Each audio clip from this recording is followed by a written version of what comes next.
नमस्कार दोस्तों, हमारे YouTube चैनल में आपका स्वागत है। दोस्तों, आज के वीडियो में बहुत ही खास तरीके के सर्किट बोर्ड के बारे में बताने वाला हूं। दोस्तों, मैं आपको बताने वाला हूं कि ये सर्किट बोर्ड क्या है, इसका उपयोग कहाँ होता है और इसको कैसे प्रयोग करते हैं। साथ साथ इसमें जितने भी कंपोनेंट लगे हैं, सारे कंपोनेंट के बारे में हम विस्तार पूर्वक जानेंगे और हम इसको चेक करके भी दिखाएंगे। तो चलिए स्टार्ट करते हैं। सबसे पहले जान लेते हैं कि इसका कार्य क्या होता है। इस सर्किट बोर्ड जो आप देख रहे हैं, वो सभी जितने भी सर्किट बोर्ड होते हैं उनमें सबसे प्राइमरी स्तर पे सबसे पहले इसी सर्किट की बात की जाती है।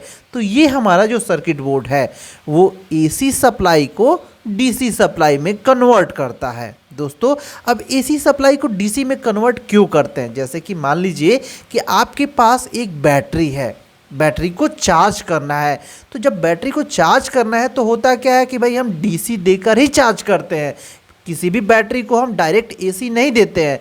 तो हमारे जो घर में एसी आता है उस सप्लाई को हम चार्ज करने के लिए बैटरी को ये सर्किट का प्रयोग करते हैं। अलग अलग तरीके के, जैसे आपके इन्वर्टर बैटरी को चार्ज करना हुआ या फिर आपके जो छोटे बैटरी आते हैं 12 वोल्ट के, उसको चार्ज करना हुआ, सभी के लिए इसी तरीके का, मैं ये नहीं कहता हूँ कि यही इसी तरीके की सर्किट डिज़ाइन की जाती है जिससे उनको चार्ज किया जाता है। तो सबसे पहले हम जान लेते हैं ये सर्किट किस तरीके से काम करता है और इस सर्किट के अलावा क्या क्या ऐसे उपकरण हैं जो एसी वोल्टेज को डीसी वोल्टेज में कन्वर्ट करते हैं। तो जब बात आती है एसी वोल्टेज को डीसी वोल्टेज में कन्वर्ट करने की, तो हम जान लेते हैं कि सबसे जो उपयुक्त डिवाइस है वो सबसे अच्छा होता है रोटरी कन्वर्टर। अब रोटरी कन्वर्टर में होता क्या है, तो रोटरी कन्वर्टर में एसी मोटर के द्वारा एक डीसी जनरेटर चलाया जाता है और डीसी जनरेटर से आउटपुट के रूप में हमको डीसी वोल्टेज मिलता है, जिससे हम डीसी वोल्टेज का उपयोग करते हैं। डीसी वोल्टेज का उपयोग बैटरी चार्जिंग, इलेक्ट्रोप्लेटिंग वगैरह में हम करते हैं, लेकिन वो बहुत ज़्यादा कॉस्टली पड़ जाता है, इसलिए हम छोटे इलेक्ट्रॉनिक्स कंपोनेंट का यूज करते हैं। तो इलेक्ट्रॉनिक्स कंपोनेंट में सबसे आसान और सबसे सस्ता होता है हाफ वेव रेक्टिफायर। अब हाफ वेव रेक्टिफायर में क्या होता है कि आपको करना कुछ नहीं होता है, एक डायोड लगा देना होता है। हमारा डायोड का काम भी होता है कि एसी वोल्टेज को डीसी वोल्टेज में कन्वर्ट करना है। लेकिन हाफ वेव रेक्टिफायर में जो डीसी होती है वो प्योर नहीं होती है, यानी कि वो शुद्ध नहीं होती है। वो होती है एक पल्सेटिंग डीसी के प्रकार का, जो कि हमारे बैटरी को खतरा हो जाता है। तो हम उसको शुद्ध रूप से डीसी प्राप्त करने के लिए उसमें थोड़ा सा मॉडिफाई करते हैं। मॉडिफाई करने के लिए हम उसको फुल वेव रेक्टिफायर बना देते हैं। अब फुल वेव रेक्टिफायर में एक डायोड की जगह पे 2 डायोड प्रयोग किया जाता है, जिससे पल्सेटिंग डीसी थोड़ा और शुद्ध हो जाता है, लेकिन फिर भी वो उतना शुद्ध नहीं होता जितना शुद्ध होना चाहिए। तो हम प्रयोग करते हैं ब्रिज टाइप रेक्टिफायर। तो ब्रिज टाइप रेक्टिफायर में हम 4 डायोड का प्रयोग करते हैं। ये हमारा जो सर्किट देख रहे हैं वो ब्रिज टाइप रेक्टिफायर के तरीके से काम करता है, लेकिन इसमें ढेर सारे कंपोनेंट और लगे हुए हैं। वो क्यों लगे हैं, इनका कारण क्या है और कौन कौन से कंपोनेंट है, ये सब कुछ जानेंगे हम इस वीडियो में। तो जो हमारा ब्रिज टाइप रेक्टिफायर है वो शुद्ध रूप डीसी में तो कन्वर्ट नहीं करता है, लेकिन काफ़ी हद तक वो डीसी वोल्टेज बना ही देता है। अब हम उसमें रिले लगा देते हैं और हम उसमें कैपेसिटर और इंडक्टर प्रयोग करते हैं, कुछ फिल्टर के लिए और डिवाइस प्रयोग करते हैं। तो सबसे पहले आप जान लीजिए कि यहाँ पे जो हमारा ये जो पॉइंट दिख रहा है आपको, इस टर्मिनल पे हम एसी सप्लाई देंगे और यहाँ पे जो टर्मिनल देंगे, यह देख रहे हैं, ये हमको आउटपुट के रूप में देगा, यानी कि ये डीसी देगा। यहाँ पे हम एसी देंगे, ये हमको डीसी देगा। ठीक है, एक तरफ से आलू डालो, दूसरी तरफ से सोना निकालो। ठीक, क्यों रोके हैं? तो ठीक उसी प्रकार से हमारा ये सर्किट बोर्ड भी काम करता है कि एक तरफ से हम एसी सप्लाई डालते हैं इसमें, दूसरी तरफ से डीसी सप्लाई निकालते हैं।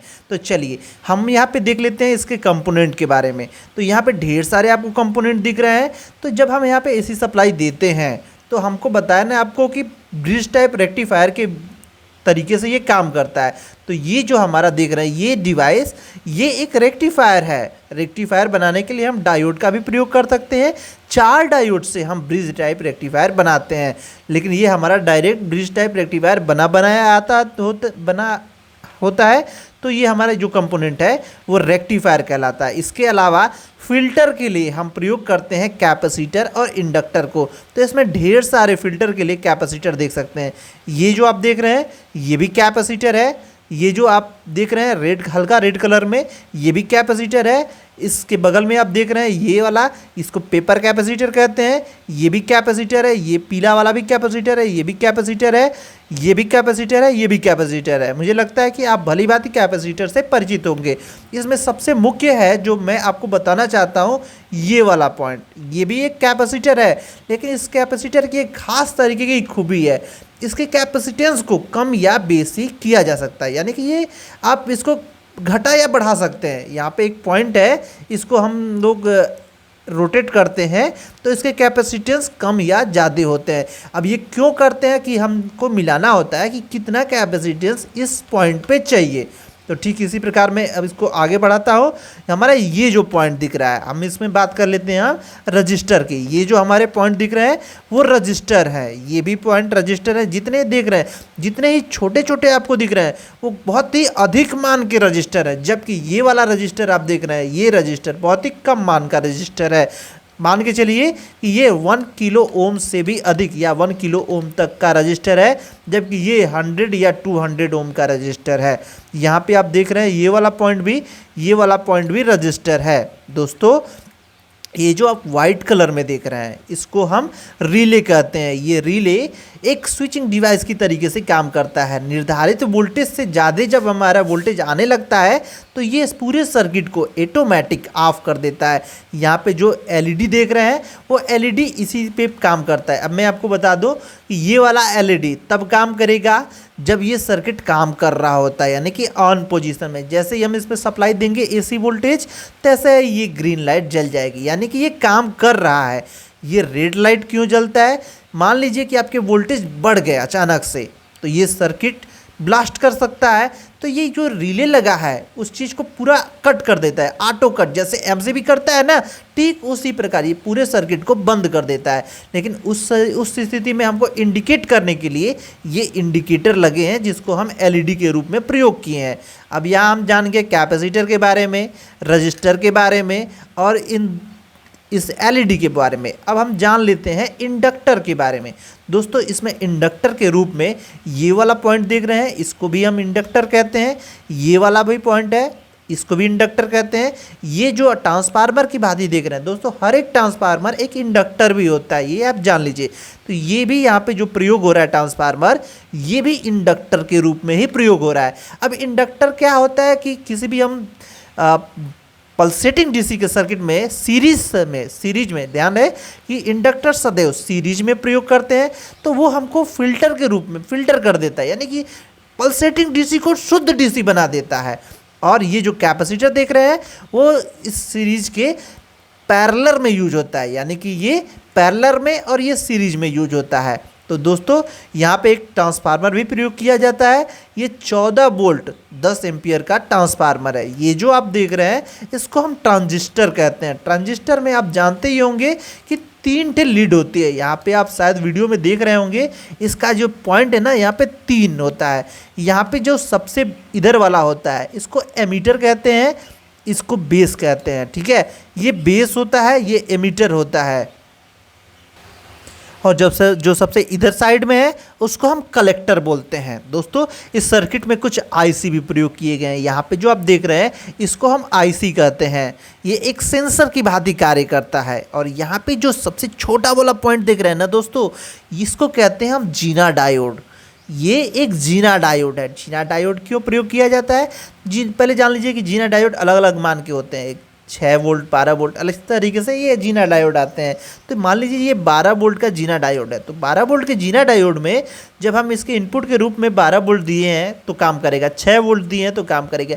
लेकिन जैसे ही 12.1 वोल्ट भी होता है तो ऑटोमेटिक ये अपने अंदर ये सर्किट को रोक देता है, यानी कि ख़त्म कर देता है। ये एक स्विच की भांति काम करता है। दोस्तों हर एक डायोड एक स्विच की भांति काम करता है। तो जैसे ही इसमें 12 वोल्ट से अधिक का मान जाएगा तो ये सर्किट को ऑफ कर देगा। तो इसलिए इसको जीना डायोड कहते हैं।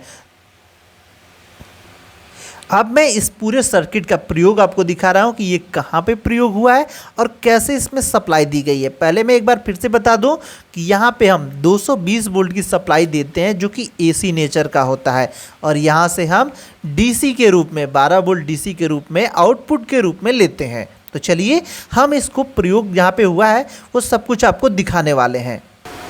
तो यहाँ पर आप देख रहे हैं कि ये हमारा एक सर्किट लगा हुआ है। तो जैसा कि मैंने आपको पहले ही बताया कि इस पॉइंट से हम एसी देते हैं इसको, जो कि 220 वोल्ट का होता है। यहाँ पे 220 वोल्ट की हम एसी वोल्टेज दे रहे हैं, और ठीक ऊपर से यहाँ पे आप देख रहे हैं ये ऊपर वाला रेड कलर का वायर है वो प्लस है और ये माइनस है। यहाँ से हम 12 वोल्ट डीसी ले रहे हैं। तो इस तरीके से इस पूरे सर्किट को आप देख रहे हैं। तो इसमें अब यदि आपको कोई भी कन्फ्यूजन रह गया है, जो आपको नहीं समझ में आया, वो आप हमें वीडियो के कमेंट बॉक्स में जाइए, कमेंट बॉक्स में कमेंट कीजिए। हम आपके कमेंट का सही आंसर देंगे कमेंट बॉक्स में, या फिर वीडियो बना कर देंगे। और दोस्तों, यदि इस पूरे सर्किट को आपको डायग्राम के हिसाब से समझना है, तो जैसे ही हमको 100 कमेंट आएंगे इस विषय पे कि सर आप डायग्राम के विषय में बताइए, तो हम इसका पूरा डायग्राम बना के हर एक चीज़ को, छोटी छोटी चीज़ को आप तक जरूर पहुंचाएंगे। तो मिलते हैं दोस्तों हम अगली वीडियो में, तब तक के लिए जय हिंद।